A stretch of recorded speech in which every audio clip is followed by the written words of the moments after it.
The click of a champagne glass against a microphone silenced the most powerful people in New York. This wasn't just a party.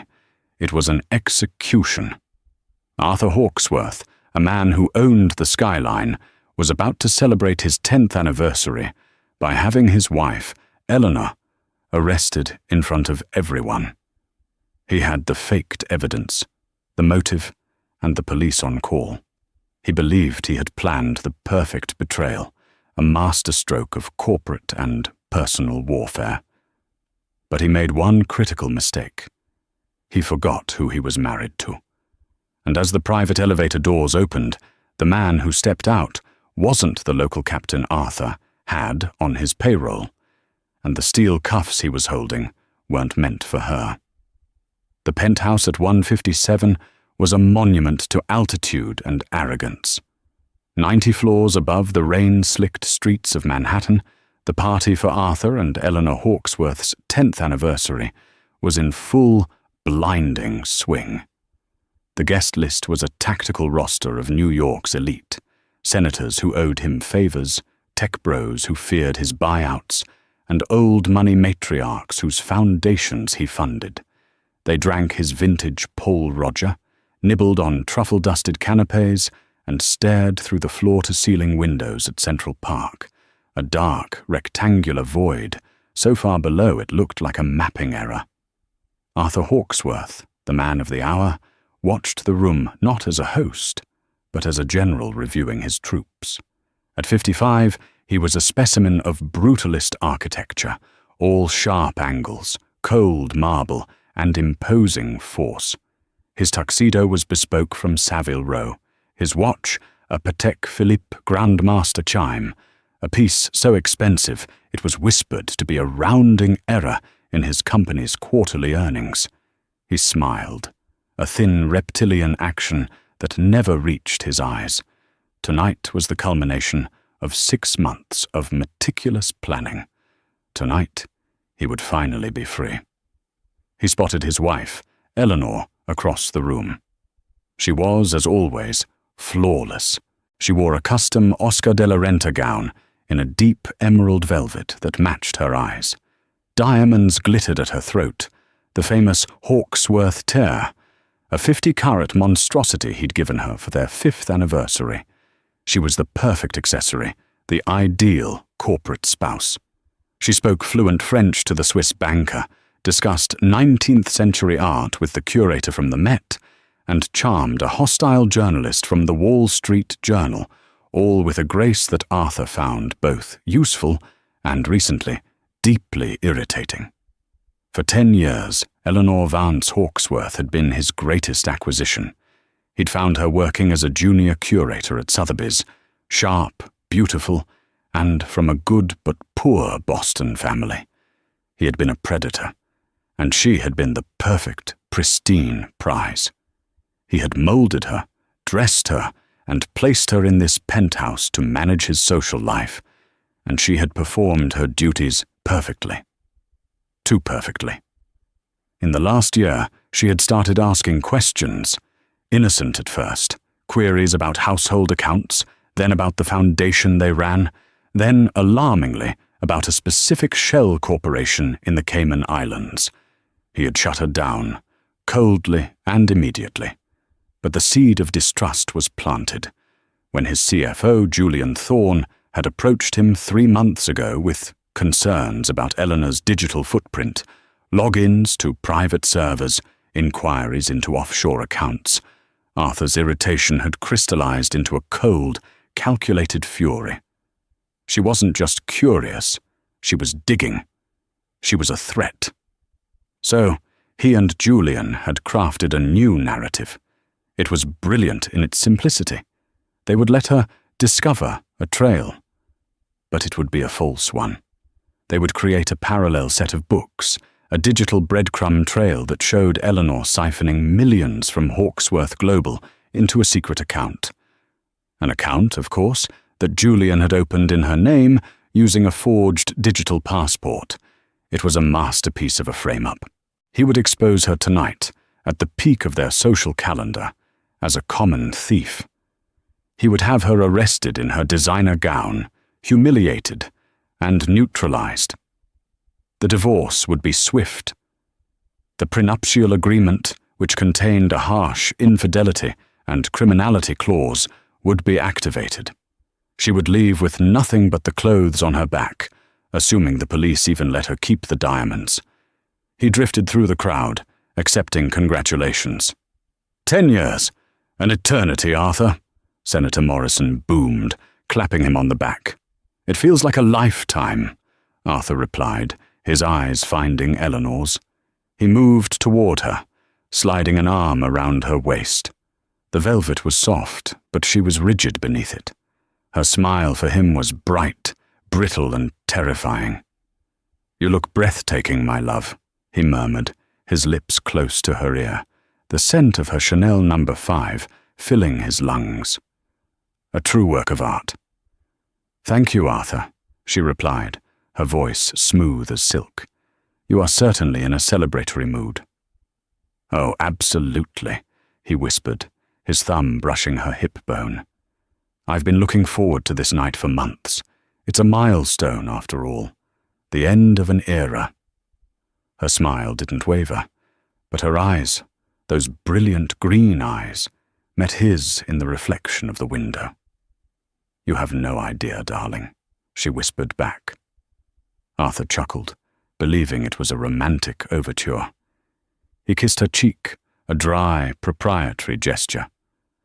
Enjoy the party, Eleanor. It's your last. He turned and walked toward the grand piano, where Julian Thorne was waiting, a thin leather folio in his hand. Julian nodded, his face pale and sweating, but resolute. The trap was set. The police captain Arthur, kept on retainer, was on standby, waiting for the signal. Across the room, Eleanor watched him go. She picked up a flute of champagne from a passing tray, her hand perfectly steady. The orchestra began to play a soft, melancholy waltz. She turned to the window, watching the storm clouds roll in over the city. Arthur was right. It was the end of an era. But he had fundamentally misunderstood whose era it was. He saw her as a piece of art he owned, displayed in his gilded cage. He'd forgotten that the cage was also a fortress, and she'd had 10 years to learn its every secret, every weakness, and every hidden exit. The beginning had been a whirlwind, a cinematic romance designed to dazzle. Arthur Hawksworth hadn't courted Eleanor Vance. He had targeted her. She was 28, an associate specialist in impressionism at Sotheby's, respected for her sharp eye and academic rigor. He was the client who bought the $80 million Monet without blinking, the man who shut down the entire auction house for a private viewing. He had bulldozed his way into her life with the same relentless force he used in his hostile takeovers. He sent a black car for her every day. He filled her small Upper West Side apartment with peonies until she could barely breathe. He took her to the Ritz in Paris, just for dinner, telling her she deserved a proper setting. He was intoxicating, powerful, and, she had believed, brilliant. He saw her, really saw her, in a way no one else ever had. He'd looked at her research on Berthe Morisot and said, "You're wasting your time here. You should be running the Met." 6 months later, he proposed on a yacht in Monaco, and she, blinded by the sun and the sheer velocity of his ambition, had said yes. The first 5 years were a blur of glittering duties. She was the hostess, the confidant, the elegant partner on his arm as he conquered the financial world. She oversaw the decoration of the penthouse, the staffing of their Greenwich estate, and the curation of his art collection. She was, in essence, the chief operating officer of his personal life, and she was good at it. The first crack appeared not as a chasm, but as a hairline fracture. It was a Tuesday night, late. Arthur was in Zurich. She was reviewing the monthly expenditures for their household, a task she usually relegated to an assistant, but had taken on herself due to a staffing change. She saw a wire transfer from their primary household account, $150,000, to a consulting firm she had never heard of, Aperture Solutions, LLC. The memo line read, "Property management." It was a large sum, even for them, for a vendor she didn't know. Curious, she cross-referenced it. There was another payment the month before, and the month before that. It was a standing order. She did a quick search. Aperture Solutions, LLC was registered in Delaware, its principals opaque. She checked the foundation's books, the charitable organization that bore her name. Aperture was there, too, billing for strategic consulting. In total, this unknown entity was receiving nearly $3 million a year from the Hawksworth domestic and charitable accounts. When Arthur returned, she asked him about it, casually, over breakfast.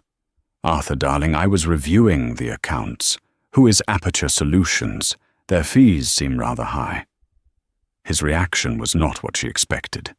He didn't get angry. He didn't get defensive. He simply went still, the way a shark stops moving just before it strikes. He slowly put down his coffee cup. "That," he said, his voice terrifyingly quiet, "is not your concern. It's a lot of money, Arthur. It's coming from my foundation's budget, too. I don't understand what they do." "You don't need to understand," he said, folding his Financial Times. "You need to stick to the things you're good at. Parties, art, clothes. Leave the real business to me." He stood up, adjusted his tie. "And do not ever look into that name again. Consider this your only warning." The coldness of the threat terrified her. This wasn't the passionate, demanding man she'd married. This was a stranger. The warning, of course, had the opposite effect. It lit a fire of fear and suspicion that would consume the remaining years of their marriage. She didn't confront him again. She became the perfect, airheaded trophy wife he wanted. She spent her days at Bergdorf's, at luncheons, at yoga. But her nights were a different story. While Arthur slept, or on the many nights he was working late, Eleanor began her real education. She learned about digital security. She learned about forensic accounting from online tutorials. She bought a burner laptop, paid for in cash, and used a public library's Wi-Fi. She discovered that Aperture Solutions was a shell company. Its payments were routed through 3 other companies before landing in an offshore account in the Cayman Islands. But she hit a wall. Everything was encrypted, locked behind firewalls that Arthur's corporate security team, a team of ex-Mossad and NSA agents, had clearly built. She needed help. She needed someone she could trust implicitly, someone who was smarter about this than she was. She thought of her old college roommate, Camila Rodriguez. While Eleanor had been studying art history, Camila had been a math prodigy who'd gone on to become one of the most feared forensic accountants in the country, specializing in high-level corporate fraud. They had drifted apart, their lives taking them in opposite directions. But when Eleanor found an article about Camila exposing a billion-dollar Ponzi scheme, she knew. She booked a spa weekend in Arizona. Instead, she flew to Chicago, wearing a simple trench coat and a baseball cap, and took a taxi to a small, unassuming coffee shop in Logan Square. Camilla was waiting, her expression wary. "Ellie," Camilla said, her voice cautious. "You look different." "I am," Eleanor said, sitting down. She was trembling. "Cammy, I'm in trouble. No, that's not right. I think my husband is a criminal, and I think I might be in danger." She laid it all out. Aperture Solutions, the coded files she'd glimpsed on his private server, the coldness, the threat. Camilla listened, her sharp eyes missing nothing. She asked pointed questions for 20 minutes, her fingers flying across her own encrypted laptop. Finally, she stopped. "Ellie," she said, her face grim, This is bad, really bad. What you've found, this isn't just tax evasion. The way these funds are moving, the way they're being layered, it looks like money laundering, massive industrial scale. Money from what? Eleanor whispered. I don't know. Sanctioned countries, arms dealing, narcotics. Whatever it is, it's the kind of secret people kill to protect. Camilla looked at her friend. You said you feel like you're in danger. You are. Arthur hasn't just built a firewall around his business. He's built one around you. Your phones, your computers, even your car. I guarantee they're all bugged. Eleanor felt the blood drain from her face. What do I do? You can't just leave, Camilla said. He'll never let you go. You know too much, even if you don't know it. If you file for divorce, you'll be signing your own death warrant. He'll either ruin you or disappear you. So I'm trapped. No, Camilla said, her eyes hardening. We fight, but we don't fight him on your terms. We fight him on his. He's a businessman. His company, Hawksworth Global, is his lifeblood. But it's a public company. That's his weakness. He has a board of directors. He has shareholders. He's accountable to the SEC. He seems accountable to no one. Everyone is accountable, Camilla insisted. We can't just find the dirt, Ellie. We need the master ledger. The Rosetta Stone. The one file that connects Arthur Hawksworth, the public-facing CEO, to this shadow empire. If we can find that and give it to the federal government, he won't be able to touch you. He'll be too busy trying to stay out of a supermax prison for the rest of his life. How do we find it? You're his wife. You're inside the fortress. You have to be the one to find it. Where does he keep the things he values most? The things he thinks no one can touch? Eleanor's mind flashed to Arthur's private study. The room was his sanctuary, locked with biometric scanners, and inside, behind a massive original painting, a somber portrait by Francis Bacon, was his most private safe. I know where it is, Eleanor said, her voice firming, but I've never been able to get inside. Then you need to learn, Camilla said, closing her laptop. You need to become the perfect, obedient, stupid wife. Make him underestimate you. Make him feel so secure in his power that he gets careless. And while he's not looking, you are going to dismantle his entire world, piece by piece. The journey back from Chicago was a resurrection. The woman who flew to the spa weekend was a terrified victim. The woman who returned to New York was a soldier. Eleanor and Camilla established a secure, clandestine line of communication. Camilla sent her a small, military-grade encrypted messaging device, bought in cash from a surveillance specialist. They communicated only through this, using code names. Eleanor was curator. Camilla was auditor. For the next 6 months, Eleanor played the role of her life. She was the doting, intellectually vacant wife. She stopped asking about money. She maxed out her credit cards at Gucci and Van Cleef & Arpels. She threw herself into planning the 10th anniversary party, obsessing over flower arrangements and guest lists, with a fervor that seemed to please Arthur. He became more relaxed around her, his casual cruelty returning, a sign she knew meant he no longer considered her a threat.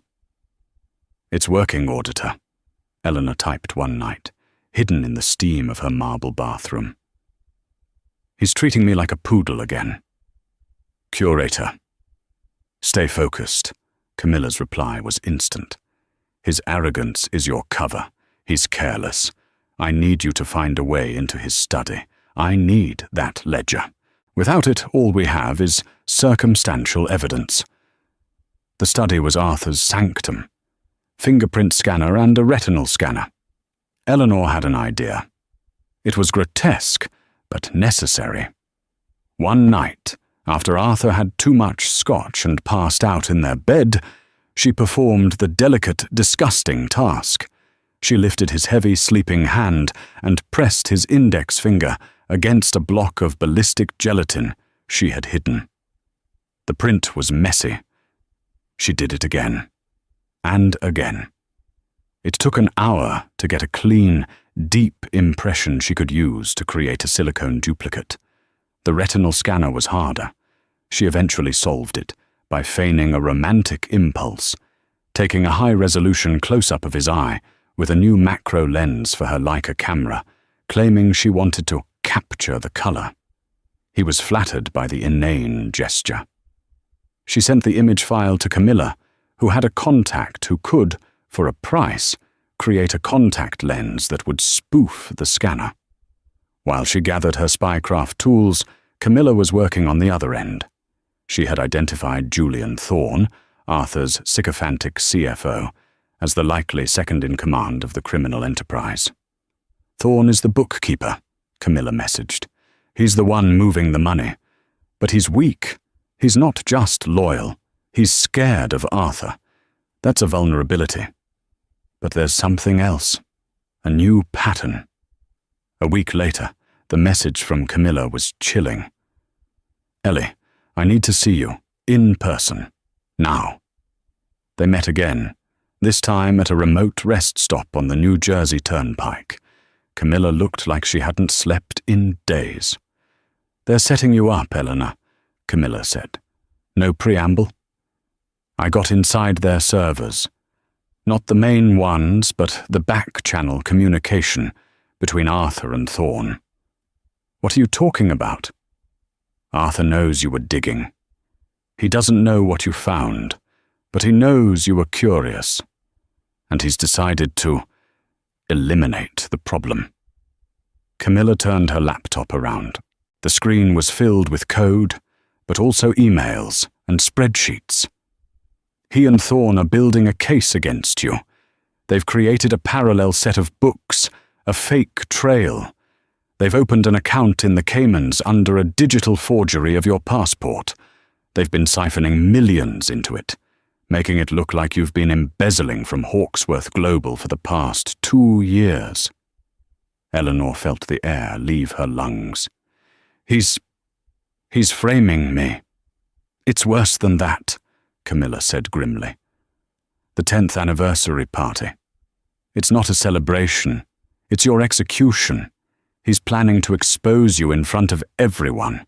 He has a tame police captain on call. He's going to have you arrested at the party." The betrayal was so cold, so absolute, it was almost clarifying. The man she had once loved, the man she now feared, was going to feed her to the wolves to save himself. "He wants to activate the criminality clause in your prenup," Camilla continued. "He'll divorce you while you're in a holding cell. You'll lose everything. You'll be buried in legal fees. By the time anyone listens to your side, you'll be ruined, and he'll be untouchable." Eleanor was silent for a long moment. The hum of the highway outside was the only sound. "He's arrogant," Eleanor said finally, her voice like ice. Camilla stared. "Ellie, did you hear me? He's going to have you arrested." "He's arrogant," Eleanor repeated. "And he's lazy. He's using his real criminal infrastructure to build his fake case against me. He thinks I'm stupid. He thinks I'm a curator, a party planner. What are you thinking? He's handing us the rope," Eleanor said, a dangerous light in her eyes. "He's going to present evidence to the world. He's going to show them transfers. He's going to show them shell companies. He's just putting my name on them instead of his. Yes, but it's all fabricated." "But the links aren't," Eleanor cut in, her mind working faster than it ever had. "To frame me, he has to connect Hawksworth Global's clean money to the dirty offshore accounts. He's just making me the bridge. What if that's the evidence we need? What if his frame-up is the key to his ledger?" Camilla's eyes widened. "My God, you're right. He's creating a map. He's literally going to show everyone the path from his public company to the shadow accounts. He just thinks he's pointing the finger at you." "So we let him," Eleanor said. "We let him build his gallows. But we need the master ledger. We need the one thing that proves he is the one who holds the keys to that offshore kingdom, not me. The party is in 2 weeks. I have to get into that safe." "Ellie, it's too dangerous." "It's more dangerous not to," Eleanor said. "He's planning to destroy me. He's not just ending our marriage. He's ending my life. I have one chance. I'm going to get that ledger. And you, Cammy, you're not going to give it to a lawyer." "What?" "This is too big for a lawsuit. This is federal. Securities fraud, money laundering, RICO charges. You are going to take everything we have, my findings, his frame-up, and that master ledger. And you are going to walk into the U.S. Attorney's office, the Southern District of New York. You are going to give them Arthur Hawksworth on a silver platter. Eleanor, they'll want you to testify." "I will testify. I will do whatever it takes. He wants to end an era? Fine. I'll end his." The night of the party arrived like a death sentence.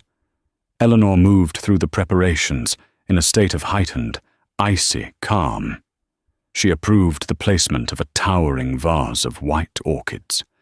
She tasted the champagne. She smiled at her glam team. Each action was deliberate, a step toward either her liberation or her destruction.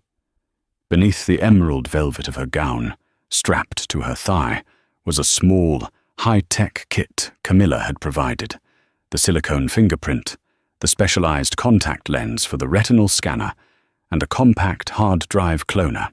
Her only other accessory was a small, diamond-encrusted clutch, just large enough for the cloned drive. The party began. The penthouse filled with noise and heat and the smell of expensive perfume. She saw Arthur gliding through the room, accepting praise, his eyes glittering with a predatory triumph she now understood completely. He was a king in his court, about to order a beheading. She saw him confer with Julian Thorne near the bar. Julian looked ill, his face slick with sweat. He was a weak man, trapped in a strong man's game. He was the perfect lieutenant and the perfect fall guy. Eleanor knew she had a window. Arthur would make his move at the peak of the party, just before 10 p.m. He was a showman. He would want the maximum possible audience. She had to get to the study, clone the drive, and be back on the floor, champagne in hand, before he ever knew she was gone. Her opportunity came at 9:15 p.m. She had hired a specific waiter, an out-of-work actor she'd paid handsomely in cash for a special role. On her subtle signal, a brush of her hand against her diamond necklace, the waiter, carrying a tray heavy with flutes of Paul Roger, executed a perfect, theatrical stumble, dousing Julian Thorne in champagne. "You clumsy fool!" Julian shrieked, jumping back as the sticky liquid soaked his tuxedo. The incident drew immediate attention. Arthur, seeing his co-conspirator compromised, stalked over, his face a mask of thunder. "Get him cleaned up, you idiot! What did I hire you for?" "My apologies, Mr. Hawksworth. I tripped on the rug," the waiter gushed, dabbing at Julian's lapel with a napkin, only making it worse. This was her moment. The entire room, Arthur included, was focused on the small, embarrassing drama. Eleanor slipped away from the knot of guests, melting into the shadows of the long hallway that led to the private wing. She reached the study. The hallway was empty. Her heart was a cold stone in her chest. She pressed the silicone-covered finger to the biometric panel. A soft click. The light turned green. She held her breath, pressing the custom contact lens to her eye and leaning into the retinal scanner. For a horrifying second, nothing happened. Then, a second snick. The heavy, soundproofed door hissed open. She was in. Arthur's study was the heart of his power. It smelled of old leather, Scotch, and his oppressive cologne. The walls were dark mahogany, and there, dominating the room, was the Francis Bacon triptych, a screaming, tormented Pope. She knew from her research that the security on the painting itself was a pressure plate and a laser grid. She went to his desk, her hands flying. She disabled the grid with a code Camilla had pulled from the server logs, 1988, the year of his first hostile takeover. The painting hissed aside, revealing a 500-pound titanium vault. She entered the code. Not their anniversary. Not his birthday. The code, as she had long suspected, was the stock ticker of the first company he had bankrupted, AXRO. The vault opened. It was mostly empty. No cash, no bonds, just a single, black, external hard drive, sitting on a velvet pedestal, the Rosetta Stone. She pulled the cloner from her thigh rig. This was the most dangerous part. The cloner had to interface with the drive. If it triggered a security protocol, if it wiped the data, she was lost. Come on, she whispered. She attached the device. A small LED glowed red. Cloning. The seconds stretched into an eternity. She listened for footsteps, for the sound of the party, but the study was completely soundproof. She was in a void. 1 minute, 2 minutes. The red light flashed. Then, green. Done. She unhooked the cloner, which now held a perfect, bit-for-bit copy of Arthur's entire Shadow Empire. She tucked it into her clutch. But she didn't just put the original drive back. Camilla's plan had been more subtle. She placed the original drive into her clutch, next to the clone. And from her thigh rig, she produced a third drive. A blank decoy, identical in every way, that Camilla had sourced from the same security firm in Tel Aviv. She placed the blank decoy onto the pedestal. She sealed the vault, re-engaged the painting's security, wiped the scanner panels. She walked out of the study, the door hissing shut behind her, locking automatically. She paused in the hallway, forcing her breathing to slow, her adrenaline to recede. She composed her face into a mahog of placid amusement. She re-entered the party. It was 9:45 p.m. She had been gone for 30 minutes. No one had noticed. She saw Arthur, his arm around a placated Julian Thorne, who was now in a fresh dinner jacket. Arthur was laughing, holding a fresh glass of scotch. He caught her eye and raised his glass, his smile full of dark promise. He was getting ready. Eleanor took a fresh champagne flute from a tray. She walked to the center of the room, positioning herself directly in his line of sight. She took a slow, deliberate sip. Her hand was not shaking. She was ready. At 9:58 p.m., the waltz music softened and faded. A single, sharp tap, tap, tap echoed through the penthouse. Arthur Hawksworth stood by the grand piano, a champagne flute in one hand, a small microphone in the other. The room fell into a respectful, expectant hush. "Thank you all for coming," Arthur began, his voice a smooth, confident baritone that resonated with power. 10 years. A decade. In my world, deals are made and broken in a day. Alliances shift like the wind. Nothing lasts. He paused, his eyes scanning the crowd, landing finally on Eleanor. He smiled, but it was the smile of a prosecuting attorney who knew the jury was already on his side.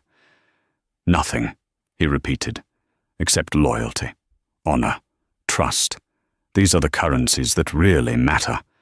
They are the foundation upon which any true empire is built. My empire." Eleanor stood motionless, her expression one of wifely adoration. She could feel the stares of their guests. "I built my life on a simple principle. Transparency," Arthur continued, his voice dripping with false sincerity. "What you see is what you get. I demand it of my partners, my employees, and my family." He took a step forward. "My wife, Eleanor. She has been the picture of grace, The perfect partner. The woman who, I thought, shared these values. For 10 years, I have trusted her. I trusted her with my homes, my reputation, and foolishly, my finances. A low murmur rippled through the room. This was not the standard anniversary toast. Senator Morrison shifted uncomfortably. "It is with a heavy heart," Arthur said, his voice breaking with practiced sorrow, "that I must be transparent with you all tonight, because a sickness has been growing in my house, a cancer of deceit." He gestured to Julian Thorne. "Julian, if you would." Julian, looking terrified but obedient, tapped a key on a laptop. A massive 85-inch television screen, previously displaying digital art, flickered to life. On it, a spreadsheet appeared. "For the last 18 months, Arthur announced, his voice hardening, "my wife, Eleanor Vance Hawksworth, has been systematically embezzling money from Hawksworth Global." The gasp from the crowd was a collective thunderclap. Eleanor's face, a mask of perfect, horrified shock, was brilliant. "She used her position as head of our foundation," Arthur narrated, as Julian clicked through slides, "to approve false invoices, divert funds, and launder them through a complex series of offshore shell companies." The screen showed flowcharts, money moving from the Hawksworth Foundation to Aperture Solutions, then to Vance Holdings in the Cayman Islands. "It turns out my wife was not just an art curator," Arthur sneered. "She was a brilliant criminal financier. She has stolen, by our current estimates, over $75 million. He pointed an accusing finger at Eleanor. "She did this to me. To us. She betrayed our marriage. She betrayed our friends. She broke the law." Eleanor put a hand to her throat, her eyes wide with what every person in the room mistook for panic. "Arthur," she whispered, just loud enough to be heard. "What are you doing? This is insane." "Insane?" Arthur laughed, a short, barking sound. "It's insane that you thought you could get away with it, that you thought I wouldn't find out." He turned back to his guests. "I built this company on trust, and when that trust is broken, there must be consequences. I will not stand by and watch my life's work be dismantled by a common thief, even one I once loved." He set down his champagne glass. His eyes were cold, dead, and victorious. "I have, of course, alerted the authorities. I have provided them with all of this evidence, digital records, forged signatures, the account numbers for her hidden offshore bank." He looked toward the private elevator at the far end of the room. "In fact, I believe they are scheduled to arrive right now." As if on cue, the heavy bronze elevator doors slid open. Every head in the room turned. Arthur Hawksworth smiled, a look of profound, righteous satisfaction on his face. He had won. He had staged the perfect public execution. Eleanor did not turn. She just watched her husband's face. 2 men stepped out of the elevator. They were not the local police captain and his uniformed deputy that Arthur was expecting. These men were in dark, severe, federal-issue suits. They wore earpieces. They did not look impressed by the penthouse or the glittering crowd. Their eyes were like chips of ice, and they scanned the room with a practiced, predatory calm. The lead agent, a tall man with a face like a tombstone, walked directly toward Arthur. Arthur's smile faltered, replaced by a flicker of confusion. "Gentlemen," he said, stepping forward. "Thank you for coming. I am Arthur Hawksworth. I'm the one who called." The agent didn't slow down. He reached Arthur and, in one smooth, practiced motion, flashed a badge. "I know who you are, Mr. Hawksworth. Agent Michael Kovac, FBI. We're not here for the domestic dispute." Arthur froze. "What?" "I don't understand. I called to report a crime. She's right there." He pointed at Eleanor. "She's the one you need to arrest. My CFO has the evidence."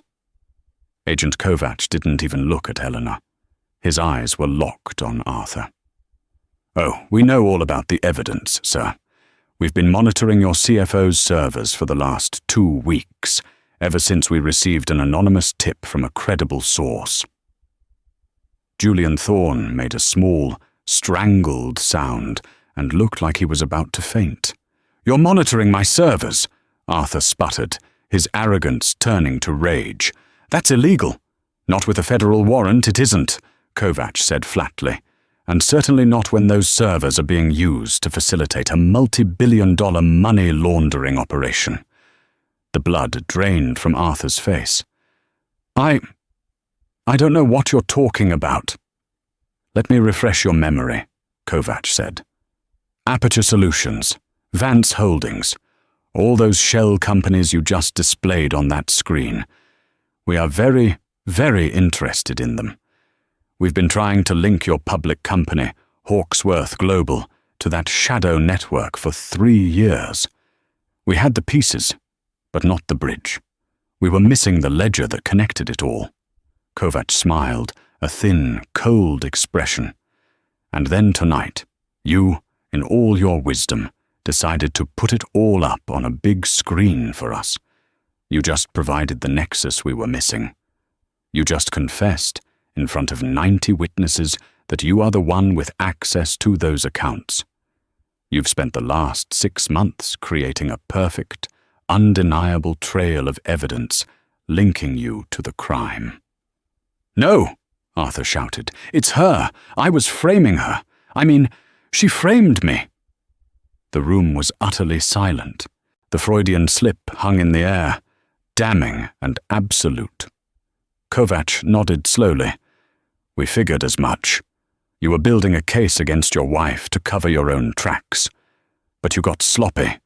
You used your real criminal network to build your fake alibi." Finally, Agent Kovacs looked at Eleanor. His expression softened, just a fraction, into one of professional respect. "Ma'am, you must be Eleanor Hawksworth." Eleanor, poised and calm, stepped forward. "I am. We believe you may have something that belongs to us," Kovacs said. Arthur's eyes went wide with dawning, stomach-churning horror. He looked from the agent to Eleanor, to the hallway. "The study," he whispered. "You." Eleanor simply opened her small, diamond-encrusted clutch. She passed Agent Kovacs the small black hard drive, the real one. "I believe this is what you're looking for, Agent," she said, her voice clear and strong. "It's the master ledger, the real one. Not the decoy he has in his safe, and not the forgery he has on that screen. It's the one that details his entire operation. Securities fraud, sanctions busting, and the ledger for the account he was planning to pin on me." Kovacs took the drive as if it were a holy relic. He looked back at Arthur, whose face had crumpled into a mask of disbelief and pure, unadulterated hatred.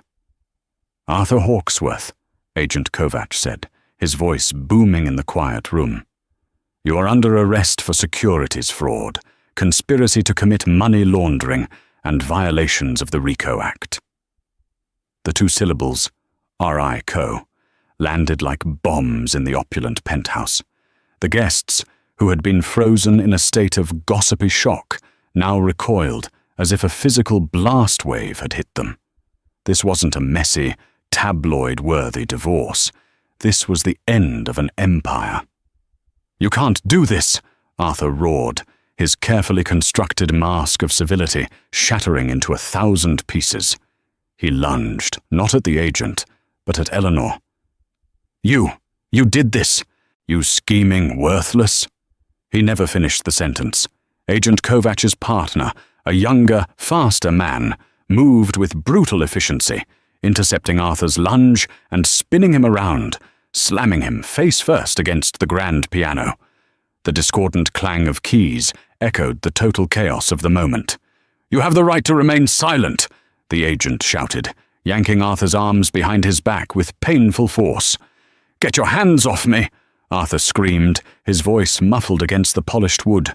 "Do you know who I am? I own this city. I will have your job. I will have your pension." "Add threatening a federal officer to the list," Kovac said dryly, nodding to his partner. The click of the steel handcuffs snapping shut was the loudest sound Eleanor had ever heard. It was the sound of her cage door springing open. It was the sound of victory. Agent Kovac then turned his attention to the third player. "Julian Thorne," he said. Julian, who had been trying to blend into a very expensive potted plant, let out a small whimper. I just did what he told me to. I'm just the CFO. I just sign things." "You just signed your way into a conspiracy charge, Mr. Thorne," Kovac said, pulling a second pair of cuffs from his belt.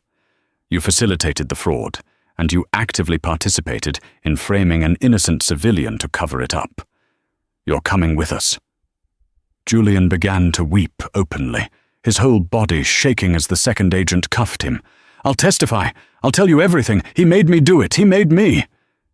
"You'll have plenty of time to talk," Kovac said, unimpressed. He gestured to the two agents, who began hauling the two men, one screaming profanities, the other sobbing hysterically, toward the elevator. The guests parted for them like the Red Sea, their faces a mixture of horror, pity, and, for some of Arthur's rivals, poorly concealed glee. As they reached the elevator, Arthur stopped struggling.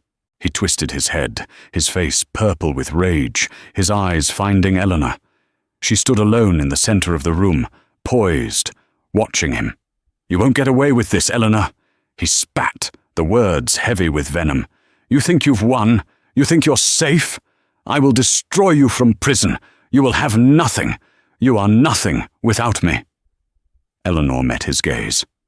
The fear she had lived with for a decade was gone, replaced by a cold, quiet pity. "No, Arthur," she said, her voice carrying across the silent room. "You're wrong. I was nothing with you. I was an accessory, a curator for your gilded cage." She took a step closer. "You built your empire on lies, intimidation, and the assumption that everyone else was stupid. You just finally underestimated the right person." "The prenup," he hissed. "The prenup, Eleanor. You'll get nothing. The criminality clause." "I don't think that clause applies when the crime was fabricated by the other party," Eleanor replied, a small, cold smile touching her lips. "In fact, I believe this is called malicious prosecution. My lawyer, the one I retained 3 months ago, seems to think it not only voids the prenup entirely, but entitles me to significant damages. You didn't just give me the evidence to free myself, Arthur. You gave me the evidence to bankrupt you." The last trace of color drained from his face. He understood. He hadn't just been outmaneuvered. He had been dismantled. The elevator doors opened. The agents shoved Arthur and Julian inside. As the doors began to slide shut, Arthur's hateful stare remained locked on his wife. Then, the bronze panels met, and he was gone. The room was still. The orchestra had long since fled. The only sound was the faint sobbing of a woman by the window. Senator Morrison was the first to move. He cleared his throat. "Well, Eleanor, my goodness, if there's anything I can—" Eleanor turned to him, her smile suddenly warm and composed, as if she were still the hostess. "Thank you for coming, Senator. I do apologize for the unexpected entertainment. I'm afraid the party is over. Please have a safe trip home." She was dismissing them, all of them. The exit was a quiet, panicked stampede. No one wanted to be the last one at the crime scene. No one wanted to be associated with the fallen. In less than 5 minutes, the penthouse, which had been a hub of power and noise, was empty. It was just Eleanor. She walked past the abandoned champagne glasses and the remnants of the party. The large screen still displayed the flowchart of Arthur's crimes, the evidence he had used against her. She went to the window. The rain had stopped, and the lights of New York City glittered below, a carpet of diamonds that for the first time didn't feel like the bars of a cage. She was 90 floors up, and she had never felt so grounded. She took the small encrypted device from her clutch. She typed a single message. Curator to auditor. The package has been delivered. The assets are in federal custody. A moment later, a reply came from Camilla. Well done, Ellie. Welcome to the rest of your life. Now, turn on the news. Eleanor went to the television, the one still bearing the mark of Arthur's presentation, and changed the channel to a 24-hour news network. The breaking news banner was already scrolling across the bottom of the screen. Billionaire Arthur Hawksworth arrested in NYC penthouse. Federal agents raid Hawksworth Global HQ. She watched, unmoved, as the first photos of Arthur, disheveled and in cuffs, were shown being loaded into a black sedan. She picked up a single untouched flute of champagne from the tray. She took a sip. It was cold, and it was perfect. The Hawksworth tear, the 50-carat diamond at her throat, suddenly felt unbearably heavy. She reached up, unclasped it, and set it on the piano, next to the spot where her husband's face had hit the keys. It was a beautiful, expensive, and ultimately meaningless thing. She was free. The days that followed were a maelstrom. The penthouse, once a fortress of privacy, was now a crime scene. Federal agents, forensic accountants, and art appraisers moved through the space with clinical precision. They tagged the Picasso. They catalogued the contents of the wine cellar. They dismantled Arthur's study, pulling the vault from the wall, revealing the hollow space where his power had resided. Eleanor, having been moved to a secure hotel under the protection of the U.S. Attorney's Office, was the star witness. She spent days in a sterile conference room, walking prosecutors through the master ledger. She deciphered Arthur's coded language. She explained, with the precision of an art historian, the provenance of every dirty dollar, every illegal transaction. Camilla sat beside her, her lawyer present. The case they had built was not just airtight, it was a steel trap. The data on the cloned drive was corroborated by the emails between Arthur and Julian, and by Julian Thorne himself, who, in a desperate bid for a plea deal, was singing like a canary. He detailed the plot to frame Eleanor in pathetic, excruciating detail, painting Arthur as a ruthless puppet master. The U.S. attorney, a formidable woman named Hannah Liu, looked at Eleanor with a deep, unsettling respect. "You understand," Liu said, "that you were, for 10 years, a beneficiary of this criminal enterprise. The clothes, the jewelry, this life, it was all funded by fraud." "I understand," Eleanor said, her voice steady. "And I am prepared to give it all back." "All of it?" "Everything," Eleanor confirmed. "The penthouse, the Greenwich estate, the art, the jewelry. It's not mine. It was never mine. It was purchased with stolen money. I want it all seized and, if possible, used for restitution for his victims." Liu raised an eyebrow. "You'd be left with nothing." "I would be left with my name," Eleanor said, "and for the first time in a decade, it will be my own."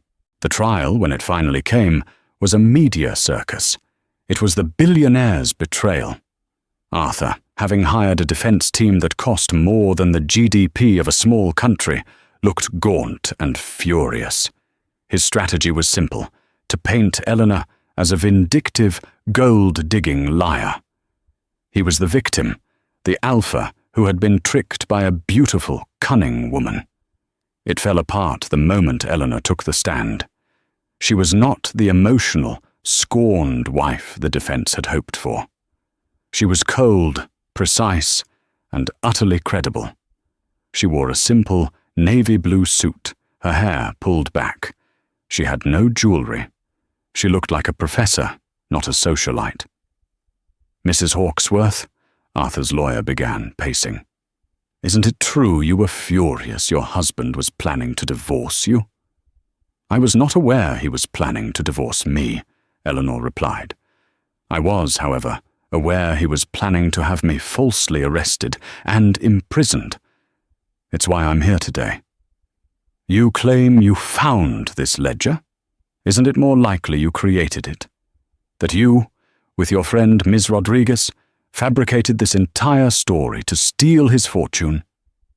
"Mr. Hawksworth's fortune," Eleanor said, looking directly at the jury, "was already stolen. I simply provided the government with the receipt. The data on that drive has been independently verified by your own forensic experts. It details transactions with shell companies in Iran and North Korea. Are you suggesting I fabricated geopolitical relationships as well?" The lawyer had no answer. He blustered, but she was unshakable. She had the facts. She had the drive. And she had the truth. The verdict came back in under 3 hours. Guilty on all counts. Arthur Hawksworth was sentenced to 150 years in a federal supermax prison. Julian Thorne, for his cooperation, received 8. Eleanor was in the courtroom when the sentence was read. Arthur, his face pale and slick, looked at her one last time. It was not a look of hatred. It was a look of pure, primal confusion. He still didn't understand how the curator had become the executioner. When it was all over, Eleanor walked out of the federal courthouse into a swarm of cameras. She didn't speak. She just kept walking, past the reporters shouting her name. Camilla was waiting for her in a simple sedan. "Where to, Ellie?" Camilla asked, pulling into traffic. Eleanor looked at the city passing by. "I don't know. Boston, maybe. See my family." After that, "You know," Camilla said, "my firm is looking for a new investigator. Someone with a sharp eye for detail, who isn't afraid of powerful men, and who knows how to spot a fake." Eleanor looked at her friend. A slow, genuine smile, the first in yours, spread across her face. "A forensic accountant?" "Cammy, I studied art." "You studied human nature," Camilla corrected. "You studied arrogance, and you learned how to dismantle an empire from the inside. That's a skill set, Ellie. Don't let it go to waste." Eleanor Vance looked out the window. The future was a blank canvas, and for the first time in her life, she was the one holding the brush. She was no longer an accessory, no longer a victim, and no longer a Hawksworth. She was just Eleanor, and she was finally, terrifyingly, free. The fall of Arthur Hawksworth wasn't a gunshot. It was the slow, deliberate click of a handcuff. Eleanor Vance, no longer a Hawksworth, traded a penthouse for a purpose, and a prison of diamonds for a life she could finally call her own. But the fight isn't over. The world is full of men like Arthur, men who believe their power makes them untouchable. And it's full of women like Eleanor, who are learning to fight back. What happens when the next lie is even bigger and the next cage is even more gilded? The battle is won, but the war for justice is just beginning. Thank you for listening to this story. If you enjoyed this journey of betrayal and ultimate vindication, please show your support. It helps us create more content, just like this. Hit that like button, share this story with a friend who loves a powerful twist, and most importantly, subscribe to the channel for more stories of justice and revenge. Click that notification bell so you never miss our next upload. We'll see you in the next one.